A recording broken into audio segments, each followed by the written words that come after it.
আসন্ন ত্রয়োদশ জাতীয় সংসদ নির্বাচন ও গণভোটে ভোট দিতে পোস্টাল ভোট বিডি অ্যাপে নিবন্ধন করা প্রবাসী ভোটাররা আজ বাংলাদেশ সময় বিকেল 5টা থেকে পোস্টাল ভোট দিতে পারছেন। নির্বাচন কমিশন জানায়, কমিশনের ওয়েবসাইট বা পোস্টাল ভোট বিডি অ্যাপে নির্ধারিত পদ্ধতি অনুসরণ করে সংশ্লিষ্ট আসনের প্রার্থী ও প্রতীকে ভোট দেওয়া যাবে।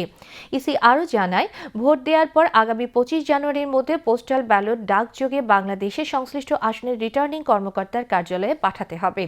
এ বিষয়ে আজ ইসির পাঠানো এক বার্তায় বলা হয়, পোস্টাল ভোট বিডি মোবাইল অ্যাপে নিবন্ধনকারী প্রবাসী ভোটাররা 21 জানুয়ারি 2026 বিকেল 5টা থেকে অ্যাপের নির্ধারিত পদ্ধতি অনুসরণ করে অথবা নির্বাচন কমিশনের ওয়েবসাইট বা অ্যাপ দেখে নিজ নিজ ভোটাধিকার প্রয়োগ করতে পারবেন।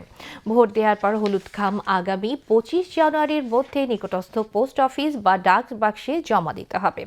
ইসির অপর এক বার্তায় বলা হয়, পোস্টাল ভোট বিডি মোবাইল অ্যাপে প্রয়োজনীয় নিরাপত্তা ব্যবস্থা থাকায় একজন ভোটারের ভোট অন্য কেউ দেওয়ার সুযোগ নেই।